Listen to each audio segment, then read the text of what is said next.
Энэхүү цуврал хичээлийг ерөнхий боловсролын сургуулийн сурагчдын хүний эрхийн тухай ойлголт, мэдлэгийг дээшлүүлэх зорилгоор хүний эрхийн тухай ойлголт. Хүний эрхийн хамгийн дээд зорилго бол бүх хүний эрхэм зэргийг хүндэтгэх явдал юм.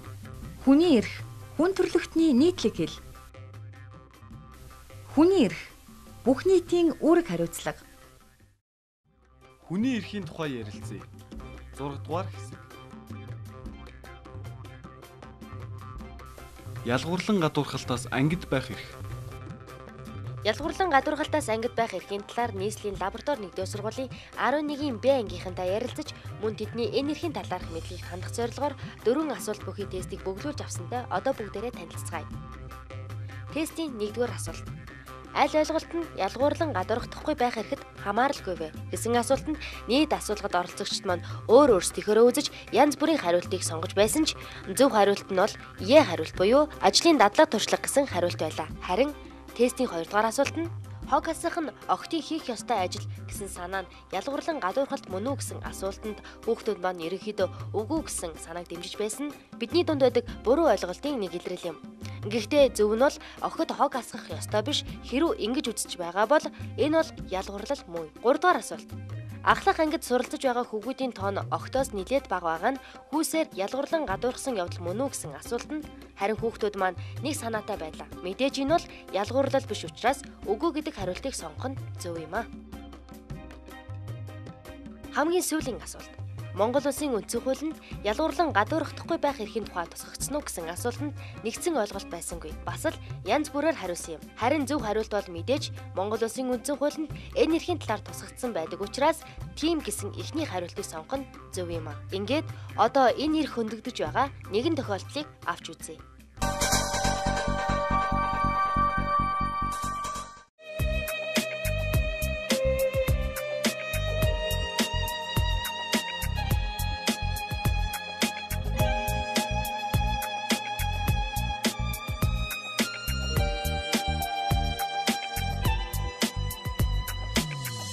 Чамайг би авсны дараа хичнээн ихээр хайлавда. Бан. Аав. Шинэ хоцтой болсон шүү дээ. Ямар гоё юм бэ? Хоёул зургийг зөө. Саарай. Яа, гоё юм чи. Нэг амар баян заяа. Чи аавын хитэн машин тавьж бодож байна. Тэгэхгүй нэг миний харснаар л 7-8. Паах яа. Чи надруу миний утас руу зургийг явуул шүү заяа. За найз нэг хатгалаа явуулнаа за. За зэвчлээ. Яана.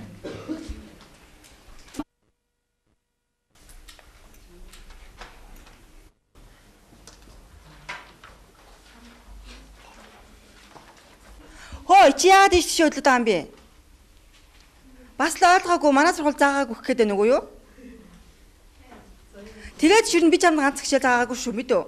Чи тэр манай сургууль заагаагүй, манай сургууль үзээгүй гэсэн над юусаа хамаа ахгүй. Чи өөрөө нөхөж аваараа. Чадахгүй бол тэгээд тэр хуучин сургууль руугаа зайлаараа заа юу. Аль чи над тэвтрээ аваад ирдэ нааш нэг.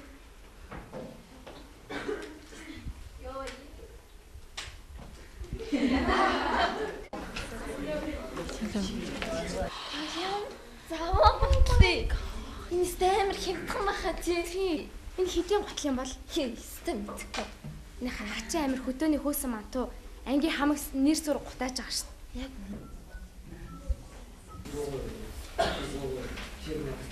Гоо аваад чи өөрөө бодоо юу? Сүлгнээс хуулаа юу? Би өөрөө бодсон. Өөрөө бодсон мөн сайн тань. Гэхдээ би чамд итгэхгүй л байна да. Яг уу энэ удаад чамд би сайн тавьчих заа юу. Дараа хэрвээ байдал чи харж хагаад сайн бодоод өнгөж чаах үлээ за.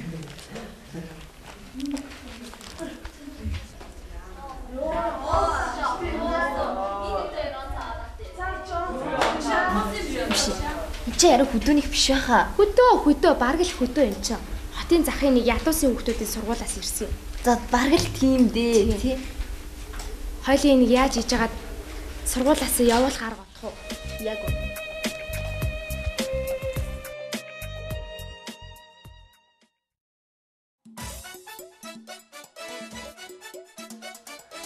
Тэр тухайн хүүхдийнх нь гаднах хувцалсан байдал тэгээд гаднах төрхөөр нь бол ялгуурлж гин гэж миний хувьд бол үзэж байна. Саяны тохиолдол дээр л угаасаа илт ялгарлан гадарх үзэл байж шүү дээ.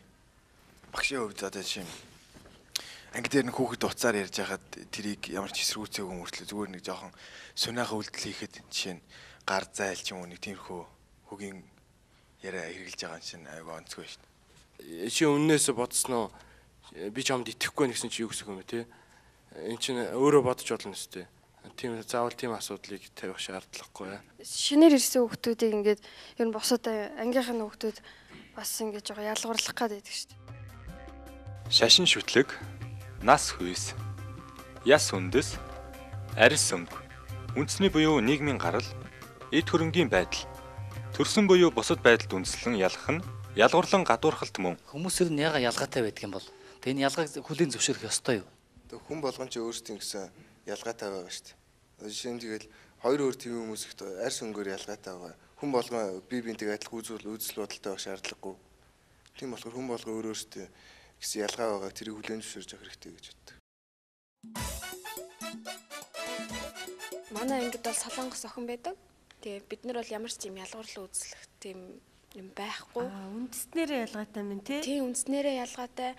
Тэгээд харьцааны соёлоороо гэсэн бид нар өөрөө ингэсэн боловч бид нар яг нэг анги тий нэг гэсэн тийм юугаар. Та нар бас хамгийн түрүүнд хүүсээрээ ялгаатай баг. Тий, хүүсээрээ ялгаатай. Одоо би биенийхээ ялгаатай байгаа гэдгийг ойлгож байна тий? Тэгээд энэ надаас ялгаатай байгааг одоо би хүлээн зөвшөөрөхгүй байх юм бол ямар үр дагавар гарч болох вэ? Бусдаас ялгаатай байгаа зүйлийг нь заавал одоо жишээ нь өөр хүнд таалагдах албагүй шүү дээ. Тэрийн зүгээр байгаагаар нь хүлээж авах хэрэгтэй болов гэж бодож байна. Байгаагаар нь хүлээж авахгүй болохоор л тэгэл тэр хүмүүсийн хоорондын харилцааны зөрчил ч юм уу янз янз юм үүсэн шүү дээ. Өөрөөсөн үзэл бодол, гарал үүсэл, нийгмийн байдал, хүйс, сүсэг бишрлэр ялгаатай хүмүүст хүлээстэй хандах үрхийг хүмүүр хүлээдэг. Өөрсдийн гэсэн тэр онцлог шинжийг сайн талаас нь илүү харах юм бол хүн болгон заавал бие биентэйгээ тийм харилцааны зөрчилд оролдгүйгээр бүгд хоорондоо эвтэй байж болох ёстой л гэж бодож байна. Баян ядуу. Тэгээд бас тийм сурлагын төшөнгөөр нь л ялгадаг шүү дээ. Жишээ нь шалгалт авахд одоо тэгээд нэг хүүхэд нь одоо 100 ч юм уу 90 онц авахд нөгөө хүүхэд нь болохоор F юм уу D авах тийм юугаар ялгарч болно шүү дээ. Дүнгээ үнэлгээгээр энэ ялгуурлан гадуурхалт мөн үү?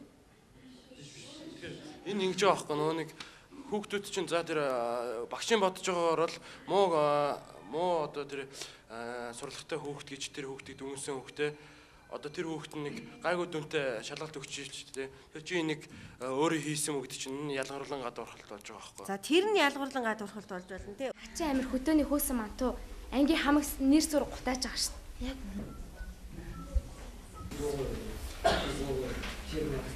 Гоо аваад чи өөрөө бодоо юу эсвэл хүнээс хулаа юу? Би өөрөө бодсон.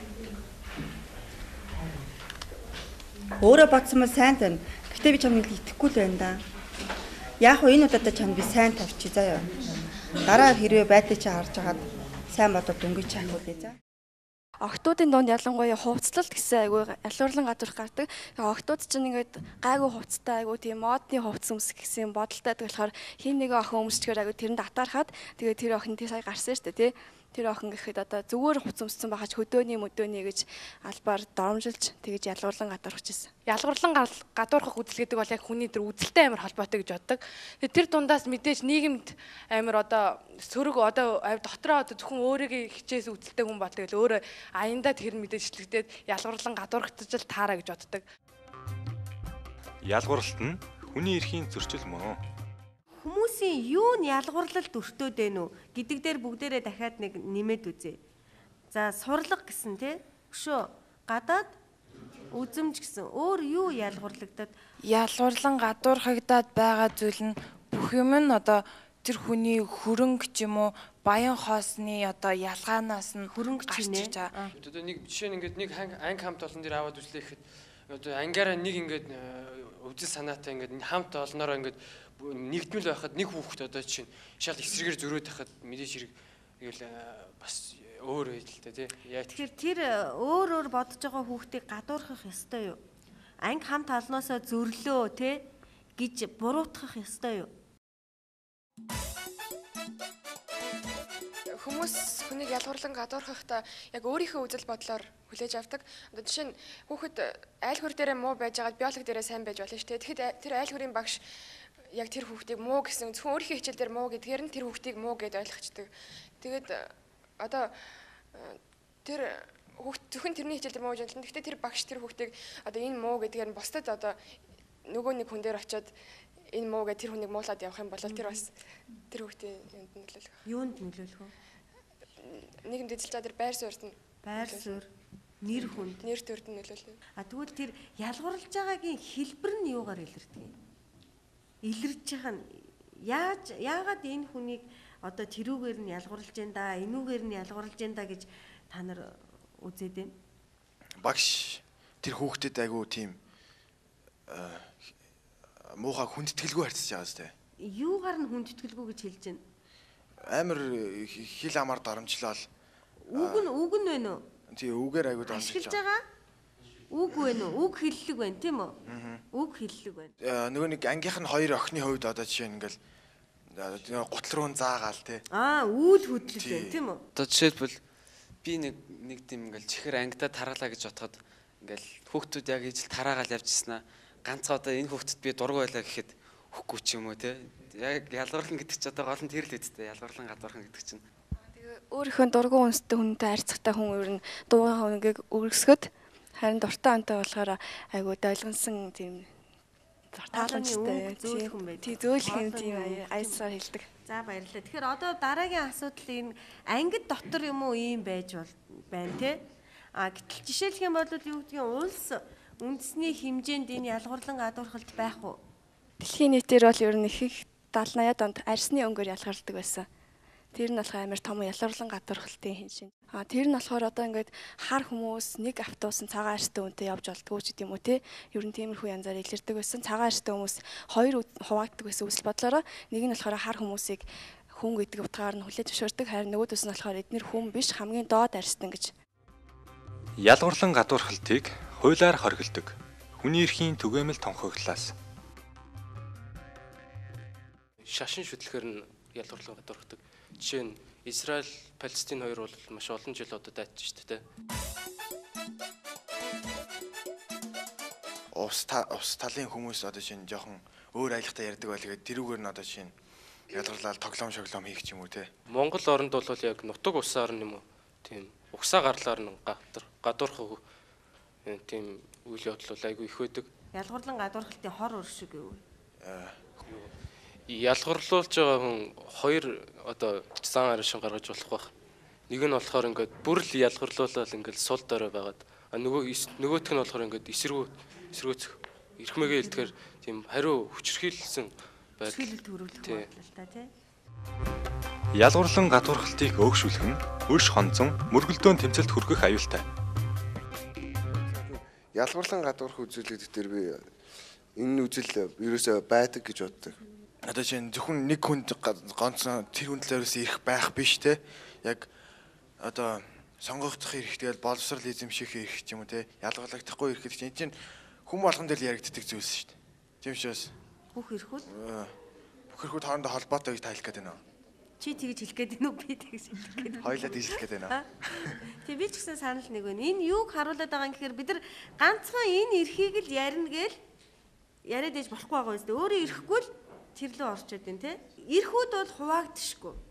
Хоорондоо салшгүй холбоотой юм байна. Ялгуурлан гадуурхагдахгүй байх тэр эрх зарчим бол хүний хамгийн одоо салшгүй байх зарчим. Салшгүй байх эрх.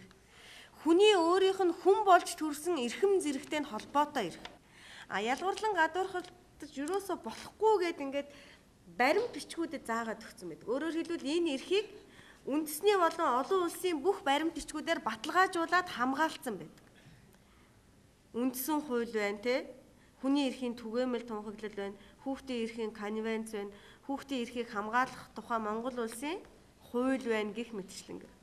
Тэр хуулиар хамгаалагдсан байдгаа гэдэг санаа. Тэгээд гурав дахь зүйл нь болохоор ялгуурлан гадуурхагдахгүй байх тэр объектуудаа өөрсдөө сайн мэдчих хэвээр. Тэгээд тэрийг хамгаалж явах хэвээр. Уучлаарай. Миний нэр төр бол халташгүй. Энэ бол ялгуурлан гадуурхагдах ёсгүй. Тэ? Миний эд хөрөнгө бол хинт сонирн биш. Энүүгээрээ би ялгуурлагдах ёсгүй гэдгээ өөрөө мэдэж тэрийг хамгаалж явах хэрэгтэй байх юм шүү, тийм ээ?